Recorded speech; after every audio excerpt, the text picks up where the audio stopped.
around a Cancer, you're not really only around the Cancer.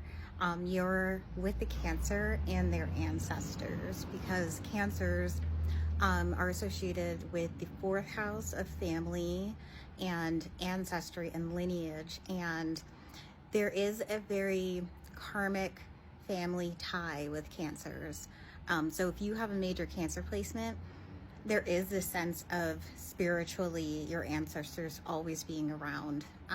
And then when you're around a Capricorn, you're also not really alone with them, because Capricorn is the sign that is like the connection between the ocean, the spiritual, and the land of like the material of man. So Cancer and Capricorn being opposite sister signs, they do both have a tie to spirituality in different ways.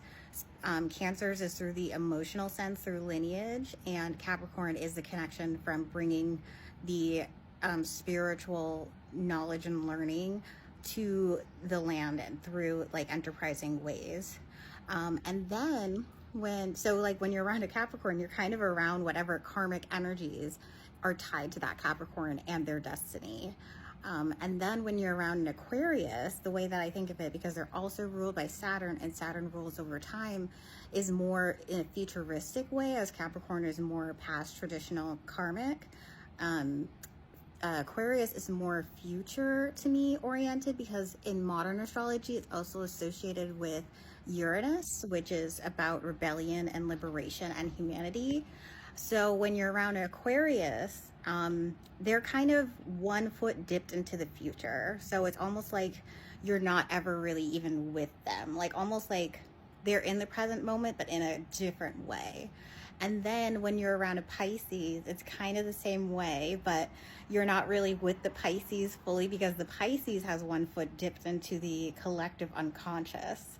So they're kind of not fully, like they're present, but in their own way as well. Be in a shared, like, funny joke with them, or like funny scenario. You could be like, they could be half in a daydream, half listening to you.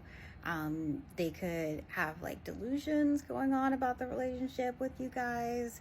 I mean, there's so many possibilities for Pisces, because Pisces is so connected to the imagination, which is amazing.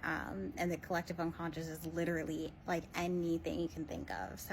So many possibilities. When you're around a Virgo, with Virgo, because they are ruled by Mercury, but also the sign of service, and like the logical, practical thinker who ends up very capable and very good at everything that they put their mind to. The thing with Virgo is that they may have a tendency to overthink and think about the future, which could be anxiety related, because they're overthinking about the different aspects of control that they may feel they may not have through their mental thinking processes. So when you're with a Virgo, you may not fully be with them because they may not be fully present. So with Libra, because they are so focused on harmony and relationships, with them, you may not fully be with them because they are always with all of their relationships in a sense. So with Libra, in my 3rd house, and I have some asteroid placements in Libra, I do think about all of my relationships kind of collectively together, which I don't know if that's a positive or negative thing, but I do think of them in relation to each other, and harmony overall.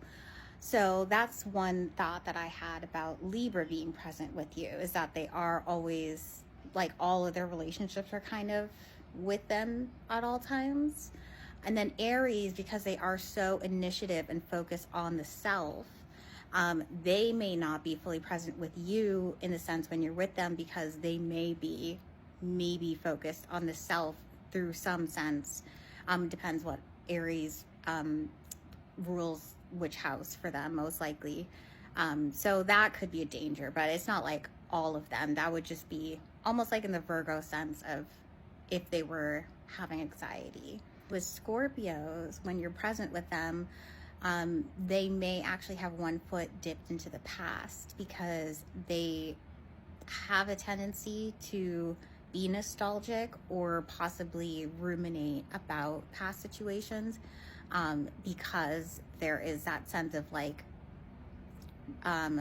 revisiting the situations to work through them, to get to the root of the issue with Scorpio. And with Taurus, what I've noticed when you're with them, they are very grounded and very like in the material world.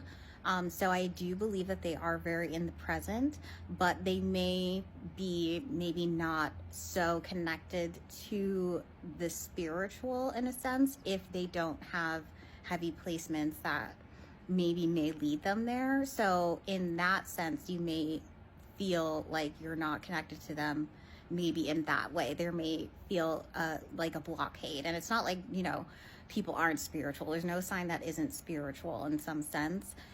It's just, I think, the different ways they reflect it.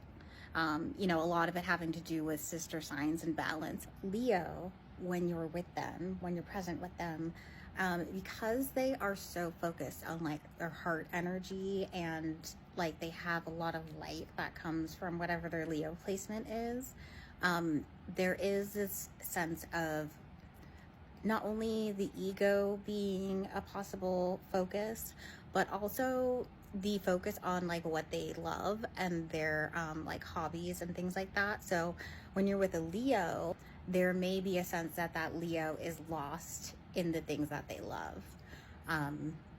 Whether it's like even just like the arts and things like that.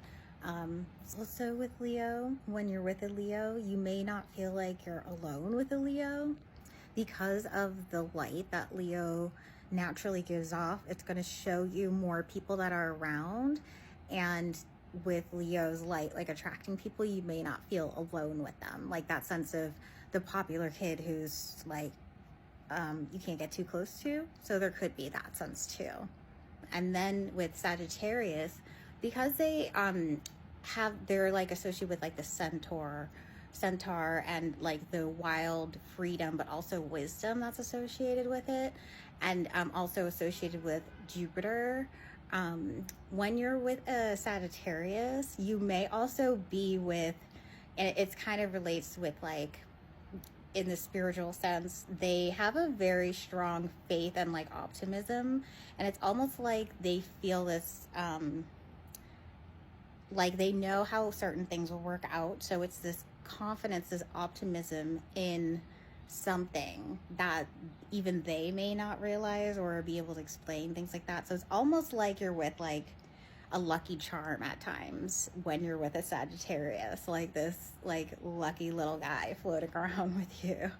Also with Sagittarius, because they are so interested in other cultures and with the idea of like moving and experiencing things, because they do have a connection to either gaining a lot of knowledge and wisdom in this life, or they came with a lot of knowledge and wisdom, there could be a sense of not feeling present with them because their mind and like the experiences and the knowledge that they have through their experiences feels so vast that you may feel very far away from it, because it is vast. Gemini, the way you may not feel present with them is because Gemini is so of the mind and ruled by Mercury, but also of two minds in a sense, because they can see the duality and the two sides of different like arguments, and they have so many curiosities. With Gemini, when you're present with them, they may also be either lost in the mind and their curiosities, or literally in between, like deciding what they feel about, what they think about something on one side or the other. So almost like this liminal space of the mind is where Gemini may be. So yeah, that's just the way I've been thinking about the signs, and when you're present with them, like their perspectives and where they may be and what may be around them, that I think all the signs kind of carry with them. Yeah.